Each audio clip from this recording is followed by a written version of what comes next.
Introducing LT Defense Tactical Gear, your ultimate solution for top-notch protection and performance in the field. Our armor bundles provide unmatched safety and comfort, while our battle belts and holsters ensure quick and easy access to your gear. Stay prepared for any situation with our high-quality medical supplies, designed to keep you ready for action at all times. Looking to enhance your skills? Our firearms training programs will take your proficiency to the next level. Trust LT Defense for all your tactical gear needs and gear up for success on the battlefield. This entire military is one cohesive, dedicated force. And the threats to our nations, they don't sleep. They're watching our every move. Iran, Russia, China, North Korea, ISIS, Al-Qaeda. They may be watching this right now. Our military should not be mistaken for a cable news gab-fed show. We don't care what you look like. We don't care who you voted for, who you worship, what you worship, who you love. It doesn't matter if your dad left you millions when he died or if you knew who your father was. We have been honed into a machine of lethal moving parts that you would be wise to avoid if you know what's good for you. We will not be intimidated. We will not back down. We don't want war. But if you want war with the United States of America, there's one thing I can promise you, so help me God. Someone else will raise your sons and daughters.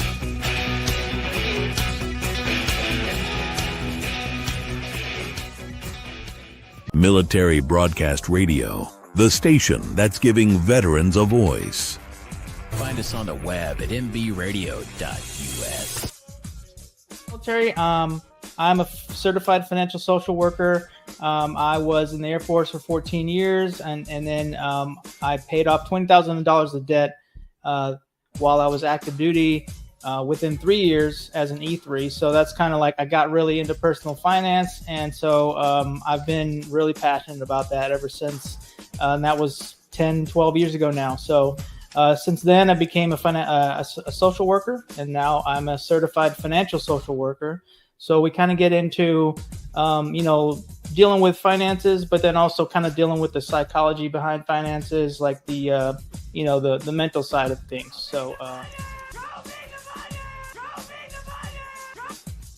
Ladies and gentlemen, your battle buddy when it comes to finances, please welcome the fire social worker, Joey Laswell. All right. Hello, everybody. This is Money in the Military, Brother Edition. This is, my name is Joey Laswell, and I have my esteemed brother, Kenny Laswell. And I just thought this would be a fun little thing to try and do, and, in bringing my brother into the mix. But, he's he's basically financially independent.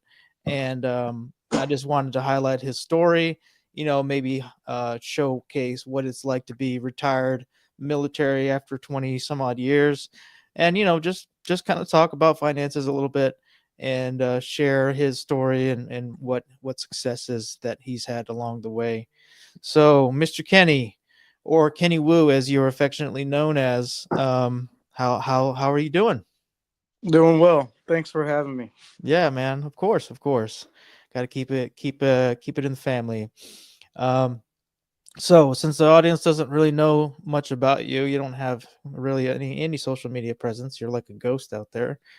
Tell us a little bit about your military history, or what inspired you to join the military, and we can kind of take it from there. All right. Good evening. I'm Master Sergeant Kenneth Laswell, retired Air Force. I joined in 2003, retired last year. I was Structures Troop, E3. We were part of the Civil Engineer Squadron. Moved around quite a bit, deployed 5 times. I'm kind of nervous for some reason. All right. But really the reason I wanted to join was because I kind of already had a military background, because Dad was in the Marine Corps. This is weird. I just got nervous all of a sudden.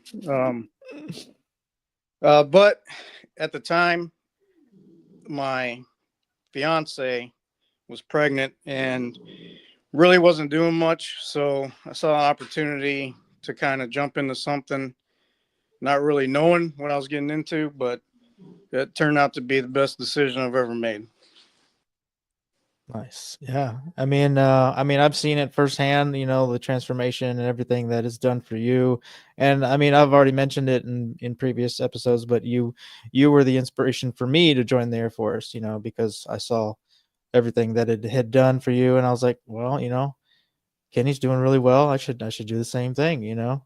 So you technically, yeah, you inspired me by you doing what you did and serving the country yourself. So I just want to say thank you for that. Thanks. So we got Amber. We have a comment already. So Amber from Into the Weeds podcast says hello with a Hello. fun little alien emoji. So Is thanks. that homage to the drones in the Northeast? Maybe. Well, her podcast is very much about paranormal. She talks about UFOs and things like that. So she's got a really cool show. Another MBR special. So check out MBR if you have if you have some time.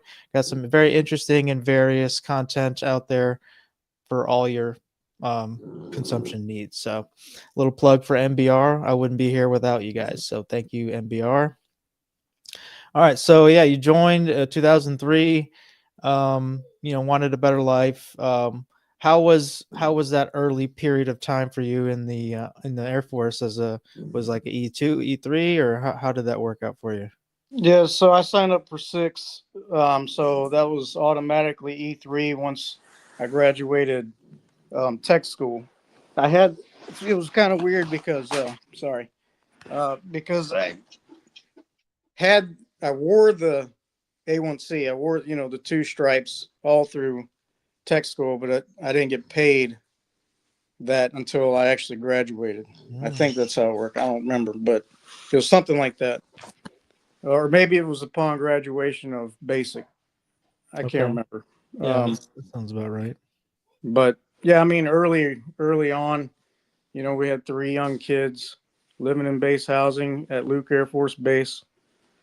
We kind of look back at it now and kind of wonder how we did it, because we did have car payments. We had 2 car payments, and we had cable television. Didn't have much stuff, but it wasn't a struggle, and I think to really be successful, in what you're getting paid is, living within your means. So, and I think we did a good job of that. If it was something that we wanted, we didn't necessarily have to get, we waited or saved up, but we also had credit cards, to kind of help offset some expenses, especially if they were bigger. We just, you just got to pay your bills and live within your means. So you said you had 5 deployments under your belt. I wanted to talk a little bit about deployment finances. Since you had so much experience with them, what are some tips or tricks that you did that kind of help save some money? Maybe you could talk to a current deployed member right now. What would you say, to kind of help them with their finances while they're deployed? Well, it's obviously it'd be a good opportunity to save, because depending on what zone you're at, it could be combat or tax free, and then there's different kind of pay, like combat pay. Depends on where you're at, obviously, but if you're mostly at a support location like the Deed or Kuwait or something like that, that's just a great opportunity to save, because really, you're still going to have your bills that you're going to have to pay for, if you have auto loan or something like that, or mortgage. But it's definitely a good time to try to put back what you can, because you're not going shopping. Brick and mortar, you can't really do that much. Of course, online has gotten real popular, online shopping. So there's still that way to spend money, but it's just, takes kind of willpower and Mm-hmm. discipline, internal, Mm-hmm. to, say, hey, I want to achieve some goals. I want to save. We just kind of, like, personally, we just didn't change our spending habits, even though there was extra pay in there, whether you elected to receive it during your employment or lump sum whenever you're done. Um, you know, it's just kind of the same thing. Live within your means. Don't splurge. Only splurge when you can. Mm-hmm. But we just kind of just lived the same, Yeah. No Try lifestyle, no lifestyle inflation or anything like that, right? exactly. Yeah. Yeah, you gotta stay the course, live within your means. That's something that we talk about a lot on the show. Um, but obviously, yeah, you do splurge sometimes. That's okay. You earned the money and you deserve to, enjoy yourself, enjoy your time. But yeah, obviously doing it responsibly, just like anything else. That's kind of the golden message. But so with your deployment money, can you give us a little bit of, like, I heard there, I think you did this, right? Where if you reenlist while you're deployed, then you can do that like tax free if you get like a bonus. Is that right? Yeah. I don't think they're giving them out much anymore because we were so overmanned, Mm-hmm. force. But my career field and other career fields in CE, they what the Air Force did is they realized, hey, we have too many people, so we're going to. I don't know if I can't remember if there was incentives or anything, but essentially, there weren't any bonuses or anything, so they were wanting people to separate when their time was up. And if and once they did that, they too many people got out. Mm-hmm. So in order to try to recruit and retain people to stay in, they started giving these SRBs, selective reenlistment bonuses. And if your time came and you reenlisted in that zone where, tax exclusion, combat, whatever it was, then yeah, you would be able to get that tax free. Nice. And you were able to do that, right? At least once. I don't think I Oh ever no. did. Oh, you were talking about it at one point. I thought you did it, but yeah, it's just No. something that I wanted to highlight, that in the military, you do have kind of unique situations like that. Financially, a lot of people don't know what they should do with like a lump sum like that. And if it's tax free, that's just more money in your pocket. Right. So it kind of, you have to thread the needle to do that, but it is possible. So Now, when you were a supervisor at E7, right, and you had to counsel, airmen, I'm assuming, with their life stuff, did you ever have to counsel anyone with their finances? Any young people? um, not that I can remember off the top of my head. Of course, the military star card. It's a big one because if there was a delinquent payment or something, that goes Mhm. automatically to the first sergeant or the, Yeah. or the commander of first sergeant, one of those. So, that was, I guess, a common problem, but I wouldn't necessarily say that I had to counsel somebody because they were terrible with finances, Mhm. because I mean, stuff happens. Maybe they just forgot to pay, but in that field of finances, it's like, hey, make sure you pay your star card Mhm. because it's automatic, goes Right. to your leadership. Yeah, for those that don't know what a star card is, it's a military star. It's like a credit card that military members, is it just Air Force or is it all military members? I think it's all military members, right? Yeah, I'm not sure. Okay. Yeah, well, it's like a credit card that you can use on base at different establishments, and you can kind of use it to build your credit, but it's also kind of tricky because it's sometimes young people's first instance of credit, and they don't know how to necessarily use it properly, and they get you with that 10%. What is it, like 10% discount on your first purchase? Yeah. So a lot of people got sucked in by that. I think I did too, honestly, if I'm looking back on it. But yeah, like 10% off your first purchase, and then basically they would give you a decent amount, like credit limit sometimes, and next thing you know, you have this E3 living in the dorms that has a fully racked up Star card, and they can't make the payments. So that's my my public service announcement for the military members right now.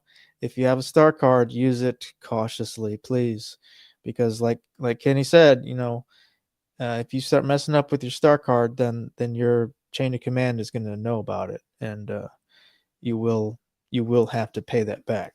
So, and you probably get in trouble too.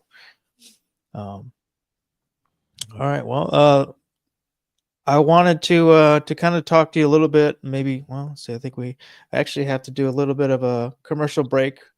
So we'll play some music, and then kind of come back and talk some more later. But I wanted to highlight. I almost always play this guy Noah Peterson, but I'm working with him to try to get some of it. He's got a new album out, so I just wanted to highlight. He's a Marine Corps veteran based out of San Antonio. He plays really, really cool, fun music, and I always play his stuff. So hopefully he blows up. But here's Noah Peterson, and we'll be back after this.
Military Broadcast Radio, the station that's giving veterans a voice. Find us on the web at mbradio.us. Opinions expressed in this program are those of the speakers and do not necessarily reflect the views or positions of any entities they represent. Find us on the web at mbradio.us. All right, we are back. This is Money in the Military, Brother Edition on Military Broadcast Radio, where we're giving veterans a voice. And a veteran that we are choosing to give our voice to today, at least for me, is my brother, retired Master Sergeant, 21 years, 20 years. 20 years, CE structures. So I did want to, just thank you for your service to the country and appreciate, everything that you've done. So I wanted to talk a little bit about, some lessons learned maybe during active duty, but then eventually I would like to talk about your transition to the civilian world after retirement and how did how did you make the financial transition? So, anything that you learned while you're active duty financially that you would like to impart upon maybe, someone who's in the active duty right now, maybe they want to retire. Like if you had to do it over again, is there anything differently that you would do financially? Yeah, I would have. I think I would have contributed more to my TSP. Okay. I did 5% for about, I'd say 18 years, 19 years. I didn't do it immediately. I kind of just ignorantly, I didn't know anything about it. I just knew it was, like a kind of like a 401k. Right. But I was like, well, it sounds pretty decent. I'll just kind of contribute what I can. Mm-hmm. And I think the first couple years, it may have just only been 1 or 2%. And then I just did 5%, whenever probably E4, E5, and just kept it at 5%. Mm-hmm. With promotions and things like that, whenever you hit every 2 years, you get a pay increase. Yeah. Because your years of service, it would have been, I think, looking back, that's probably the one thing I wish I would have done was just contribute more, because Mm-hmm. I could have done more than 5%. And not everybody can. Right. But in my situation, I could have done a little more, and I wish I Mm-hmm. would have done that. Okay. Well, what percentage would you recommend? Not 5, but It's hard to say. yeah. Or You know, I, if you had to I, do it over again, what percentage would you put it at? I was somewhere between 5 and 10, and Okay. maybe during those deployments or whatever, Mm. maybe jump it up A little bit, yeah. or 12 or something, Mm-hmm. because that extra money, could have been going toward the TSP or something. But Right. yeah, that's the only thing. Okay. That's that's a good, hopefully that resonates with somebody out there who's active duty right now. Like take it from somebody who's, retired, and basically they wish they had done a little bit more. It's a lot of people feel that way, when they get a little bit older, they start to look back on all the time that they could have been compounding and growing, and you kind of realize that a little late in the game sometimes. So yeah, that's good advice. We actually got a comment from Jose Flores, the Motivated Mindset. Hello, Joey. So another MBR host there, Motivated Mindset. Really great energy from Jose. He's awesome. I had him on my show once, and oh man, he's just a bundle of energy. So yeah, definitely check out his show. Great stuff there. All right, so we were talking about active duty. Let's talk a little bit about your transition to the civilian world. What would you say, like, I guess financially speaking, you're probably to the point where you guys could, you wouldn't have to work necessarily, but you choose to work. Is that accurate? Yeah, that's accurate. But I didn't know what my disability rating was going to be. So whenever I did retire, see, I retired on, well, 1 October 23 is my actual retirement date. So my last duty day was 30 September, but I had enough leave saved up, and you get permissive house hunting days. Mm-hmm. And I think there's like a separation type leave or something. I can't remember exactly, but so I had about 3.5 months of leave and all that where I took before I retired. So my last day in uniform was May the 12th. I'm pretty sure that's when I final out. when I finally outed of the Air Force, May the 12th, 23. And we, got out of the house. I was stationed at Mountain Home Air Force Base. I loved it there. I'd go back there. The family kind of got old. It grew old on them. But anyways, so we moved from Idaho to Mississippi. That's my home of record. I graduated, 40 minutes north of here. My in-laws live close, so we decided on Mississippi, which, cost of living is pretty low in the state. So, kind of factoring everything in, retirement, E7 with 20 years, I think it's like $2,600, something like that. And projecting jobs and salary without knowing disability rating, because I was going through all that once we moved back.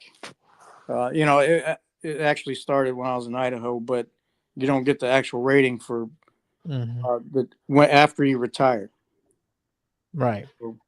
So for those 3.5 months, I was receiving active duty pay from the Air Force.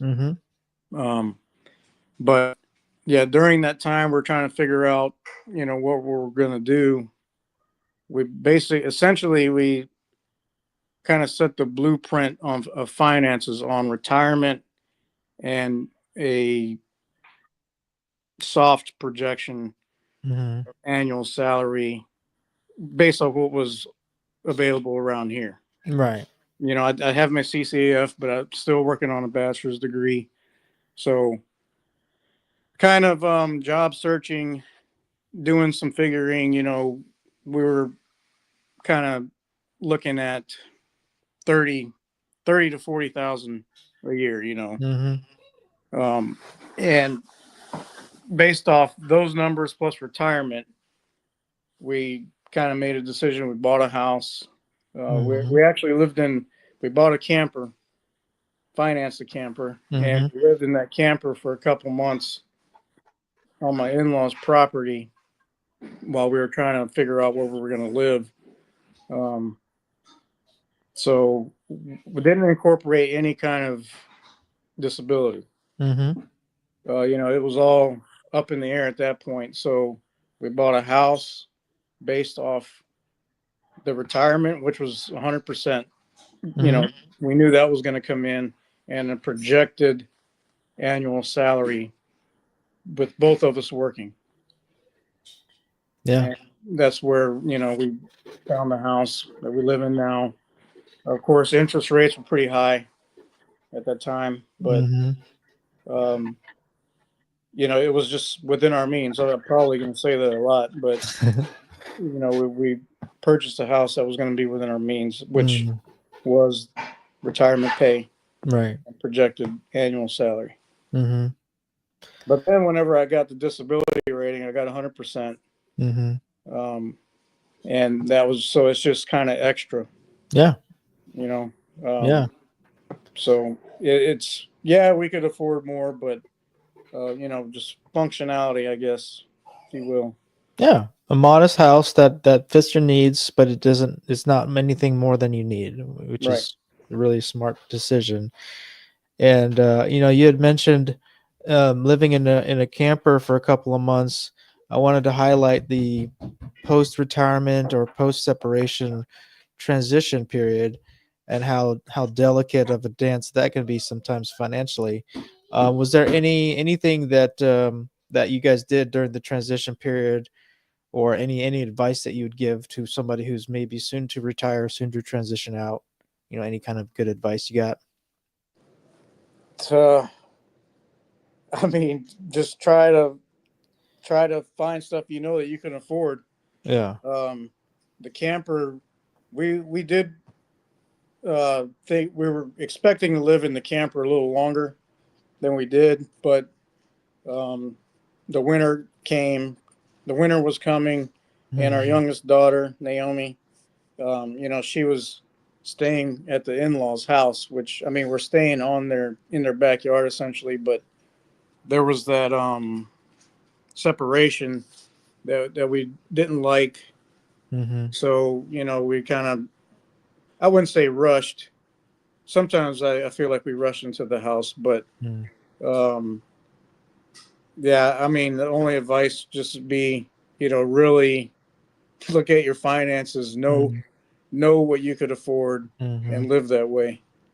And it might be rough at first, but maybe you get a good paying job and you can get something that you desire. Yeah. We actually got a comment from Jose. He says, I recall when I was retiring, it was terrifying. I had stayed a year out getting ready to retire. Was for me there where I was going to retire was the DMV area. I figured out what GS level I needed as an AMN to maintain my same pay I was in, quality of life for him. It worked out and retired on a Friday on terminal leave, started to work on Monday. I did have 6 months emergency pay just in case. So that's a pretty good transition right there. Not everyone gets to go right into federal job, which is something that you've actually looked into as well, right? Trying to get into federal position. Yeah, that's what I was. Jose got lucky. Because there ain't crap around here. Oh man, yeah, it's tough. It's tough. Like and then there's like a hiring freeze now, and there's all kinds of stuff. But yeah, that's. I mean, he did have a 6-month emergency just in case. So that's a huge one right there. And I would definitely advocate for people who are separating to have a cushion, like an actual legit cushion. Because you never know. There's so many unknowns when you separate from the military. So just Jose does comment. He says, I was lucky. So Jose admits it. He knows. Whenever you're separating or retiring, you have to do TAP and all that. So, and I think it's very harped upon in there as well. I think 6 months is actually, the term used, 6 months of savings. And I think that's really good advice. I don't think we had that much. I think we probably had like 3.5, 4 months, but we knew that the retirement check was gonna come in. So, and plus living essentially rent free, in the camper. Yeah. With campers, you can do a longer loan, and your payments aren't that bad. But we were lucky on that because we were just on the in-laws property. If you have to go to a campground, I think depends on where you're at, but maybe $500 to $700 a month. Yeah. So yeah, that adds up. And we looked into that at one point too, was getting an RV or like a tiny home or something, and just to kind of, a little alternative living and maybe try to save some money. It didn't work out, but RV living for some people is where it's at. They really like that. So, well, that's good stuff. I really appreciate you, sharing your story. We're going to take another quick musical break, and we'll be back and we'll talk, we'll talk about the civilian life, and maybe you can give some advice on the transition and, help out some fellow soldiers and airmen and whatnot. So we'll come back. This is going to be another Noah Peterson song. And we'll be back right after that.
Military Broadcast Radio, the station that's giving veterans a voice.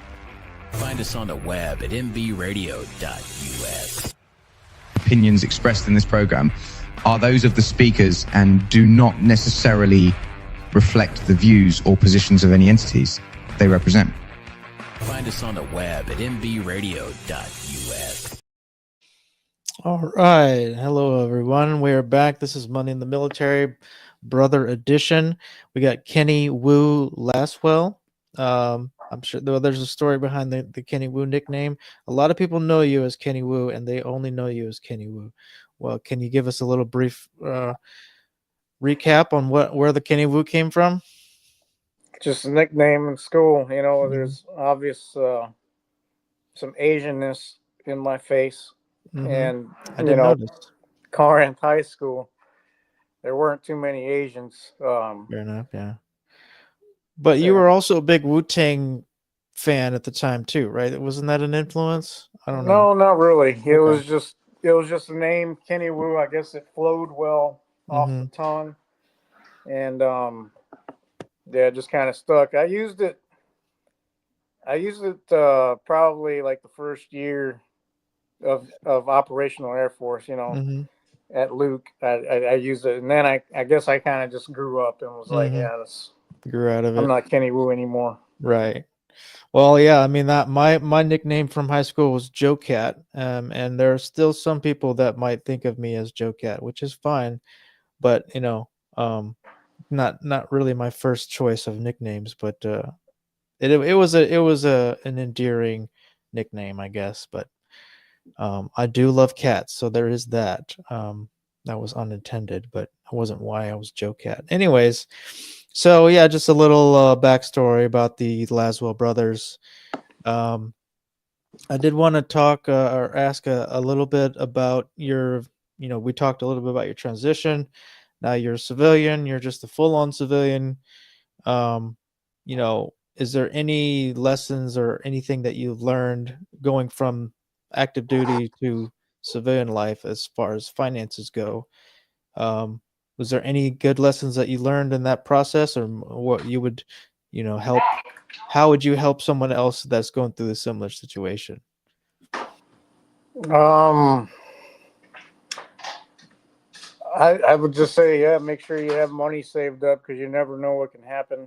I kind of lucked up and got a job. It's not the job that I kind of jumped on the job, for one, because they were the only one that contacted me back. So, I work at a state hospital, kind of three small facilities doing maintenance, which was kind of what I did, facility maintenance in the Air Force.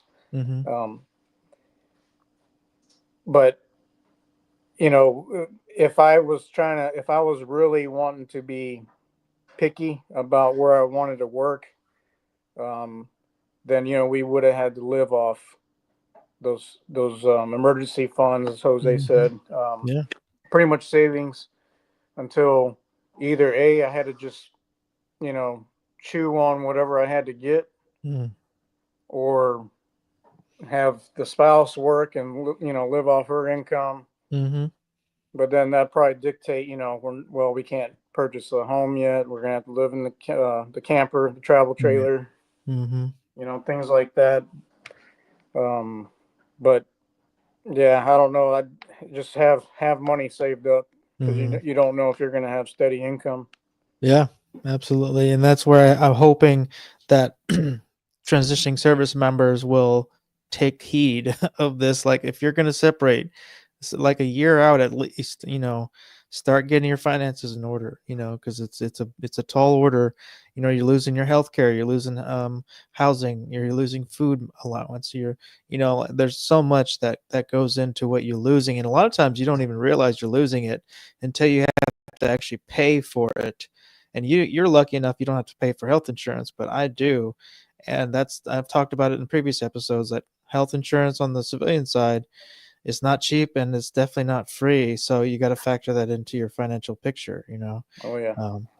So yeah, that's just a lesson that I've learned the hard way is, those costs add up very quickly. But yeah, you got a nice state job, right? State of Mississippi, which is it's really nice.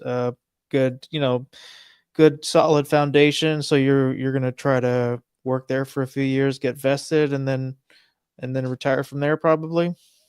Yeah, they I wouldn't call it a goal, but the wish would be to retire at 55, which is another 12 years.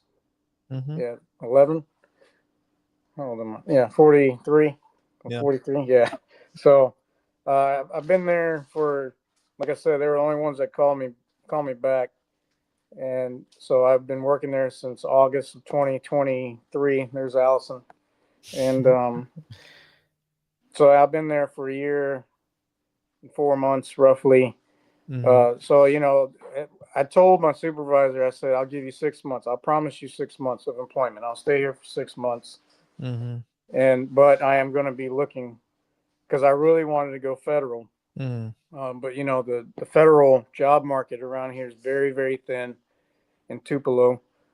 I think there's some Social Security, offices or something. Mm-hmm.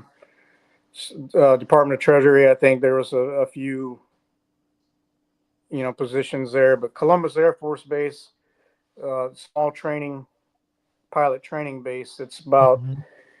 It's about an hour away from me.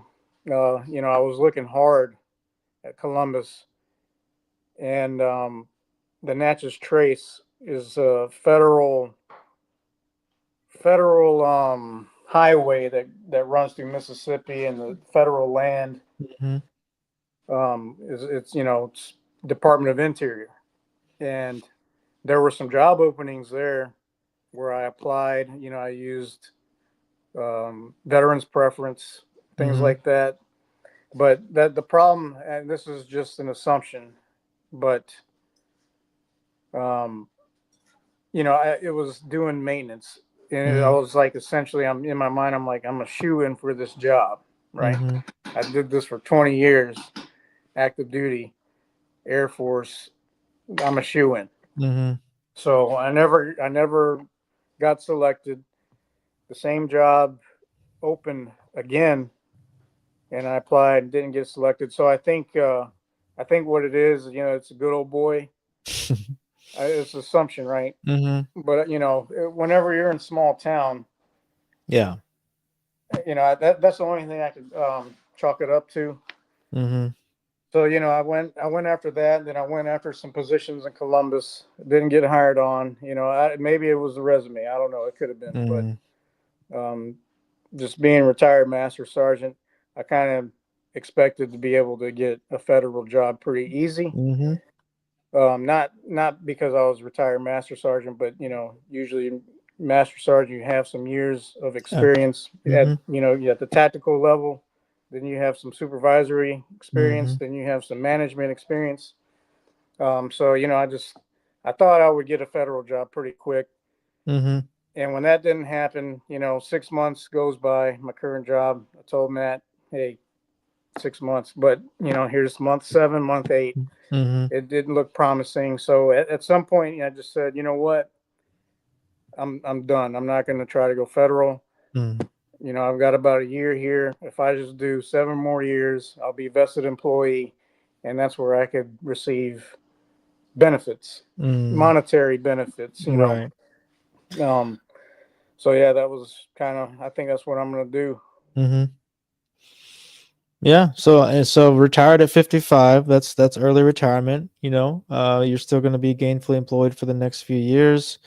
What does retirement look like for you? Like early retirement? What are you going to do with your time? I'm just curious. I like to golf,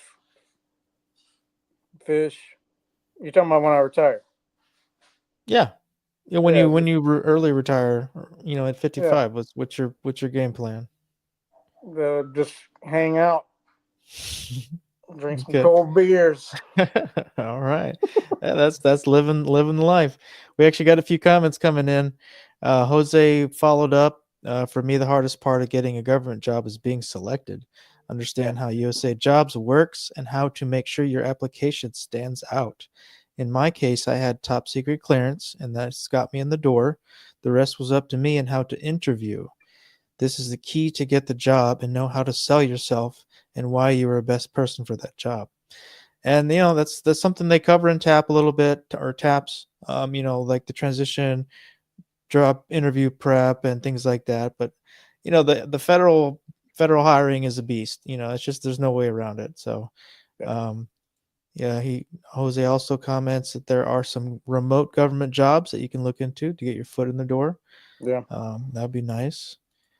And Kenny says, organizations like Wounded Warrior Project can help you with your resume. So, hey, there you go. Wounded Warrior Project can tweak that resume if you really wanted to, push for the federal down the road. You still could. And then we got Tanya Grant from LinkedIn. Hey, guys, came across this by accident.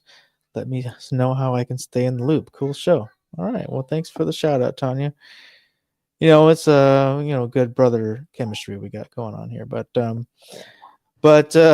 wow. So early retirement. I mean, that's kind of the whole goal of this show, is to try to get people to think about early retirement. It's it's not for everybody. Mathematically, it's not necessarily for everybody. It is a math problem. It's a math equation, essentially, in reverse, where you need a certain amount of money to live off of every month, every year. And if you can mathematically, have a nest egg that pays you that money, then you can mathematically retire. Now, one thing that, is in the early retirement community is, what does retirement look like? Because we have this idea of what retirement looks like. But for every person, that's different. You retire at 55, you got 10 years to do, where other people are still working. You basically have the flexibility to do whatever you want. Some people like to volunteer. Some people like to just relax and hang out and do all, just not have to work. That's kind of the whole point of the retirement. But some people actually like to work, so they'll do a variation, or they'll get a summer job type of thing, or a seasonal job, and just for socialization and bring in a little extra money. But that's where you kind of have to define what retirement is going to look like for you. So that's why I was curious, like, what you had lined up or envisioned in your mind's eye about what is early retirement going to look like for you. Well, I think it was just going to be 55 was just a wish, A number. because, what? Just like a number that you picked, kind of thing. Yeah, to still kind of enjoy, because you start getting older, Mm-hmm. with my hips, I got bad hips, my rotator cuffs torn.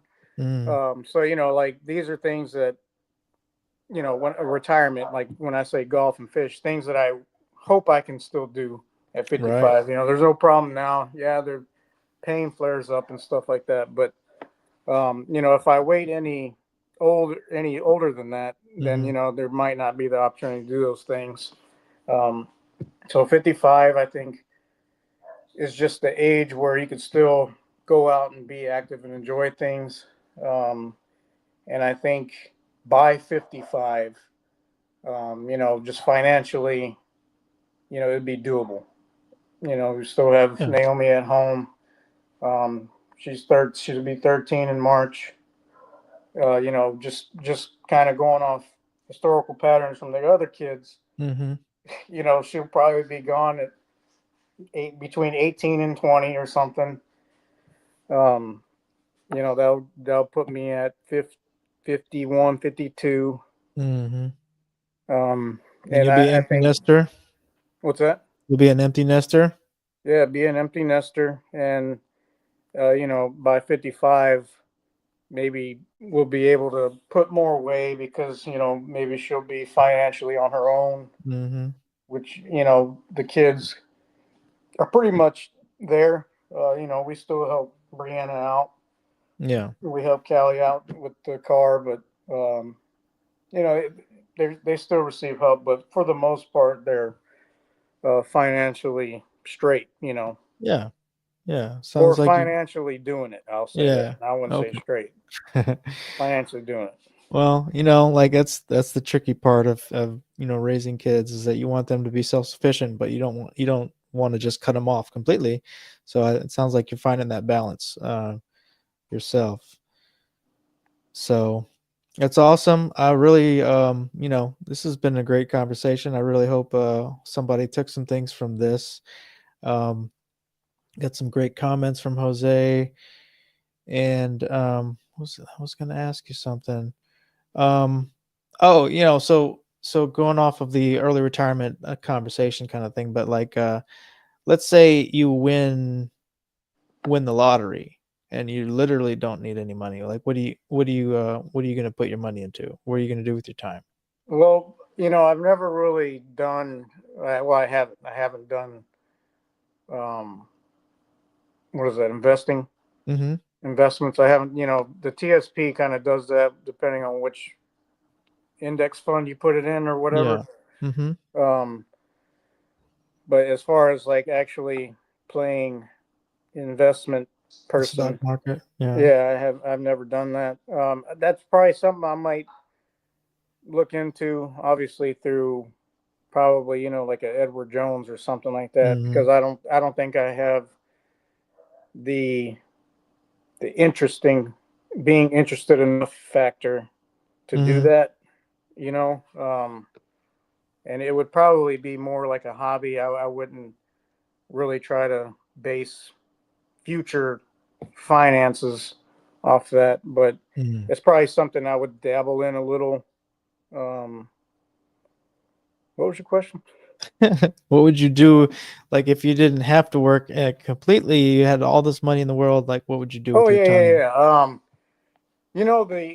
The rational, smart me would say keep working. Mm-hmm. It's a good job. It's decent pay for around here. Mm-hmm. Uh, there's perks. I work with cool people. It's a pretty easy job. Let's just say that it's a pretty easy job. Mm-hmm. So I think it would be dumb to leave. But I mean, if you don't have to work for the rest of your life, why? Mm-hmm. So that's a tough question. It's a Mm-hmm. good hypothetical question. Yeah. I think the rational thinking me would say, still work, but then Mm-hmm. like the other part of me is like, why? Why would Mm-hmm. why do you want to wake up early and go into work? Mm. Right. But if you had like if you were to create like like a foundation, let's say you had the money to create a foundation that you would give back to the community, what kind of foundation would you start?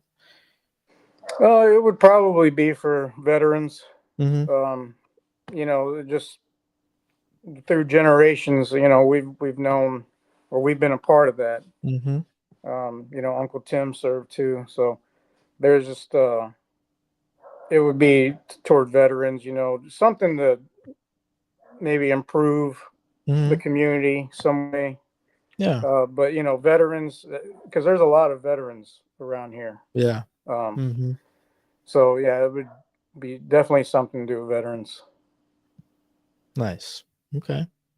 Well, maybe that'll be our joint effort together. We create an organization for veterans. That'll be our legacy. Sure. um, so we got a couple more comments from Jose. He says, "I have Edward Jones. They're very good." So Okay, good. there you go, something to look into.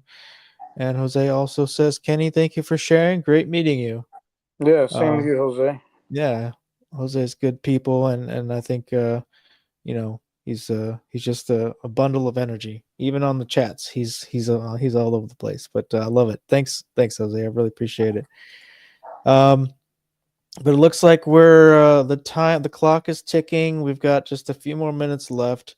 Just we covered a lot of ground. We covered your Air Force history, some of your financial nuggets that you've kind of accumulated over the years. Yeah, and then we talked about your transition to the civilian world, and some of your future hopes and aspirations of what your rich life is going to look like. So, I really appreciate you taking the time to to humor me. I kind of threw this on you last minute, and you agreed, and I appreciate that. And just want to say thanks. It's been an experience. Yeah. But you got any last minute nuggets? Anything that came to your mind after the fact that you wanted to share or impart? No, I would just say, like I said at the beginning, if you want to be at a fairly good spot financially, you have to live within your means. You just have to. You can't, can we afford better things than we have? Yes, but that doesn't necessarily mean that we need to buy them. Functionality, I like saying functionality. Save what you can. Really be disciplined with your spending and with your saving. And I think if in the future, if something happened where you needed to lean on savings or whatever the case may be, then you'll be able to do it. Yeah. Awesome. Well, we actually got one last comment from Tanya. Call me before you go to Edward Jones, Kenny. I would love to hear more about the different sectors of government benefits. It seems that it varies. The government employees that I've serviced have different variations depending on the location. Thanks, Joey and Kenny, for a great talking point. So, so I guess, maybe she wants to, she would like for you to, instead of going to Edward Jones, sounds like she would like for you to work with her. So if you're interested in connecting with Tanya, we'll get that set up. And just get an interesting comment from Tanya. She says, "Thanks, guys. Good night." All right. Well, thank you, Tanya, for joining in. Thanks everybody else for joining in as well. You guys made a great, great show. And just want to say thanks to MBR. Thanks to all the veterans that were out there, all the social workers out there. And thank you once again to Kenny Wu, and Team Laswell. We're just two brothers trying to make it in this world. So, good. All right. Well, that's going to be it for the stream. I really appreciate it once again, and we'll catch you guys, I guess, around next year. So happy 2025, happy New Year's. Hope you guys had a happy holidays, and we'll talk to you guys later. Ladies and gentlemen, thank you for tuning in to Military Broadcast Radio. As we wrap up today's show, we want to remind you that the podcast of today's episode will be available right after we go off the air. So if you missed any part of the show or want to listen again, be sure to check it out. And remember, we're here to support and honor our veterans. Your stories and experiences matter, and we are committed to giving you a platform to share them. That's right.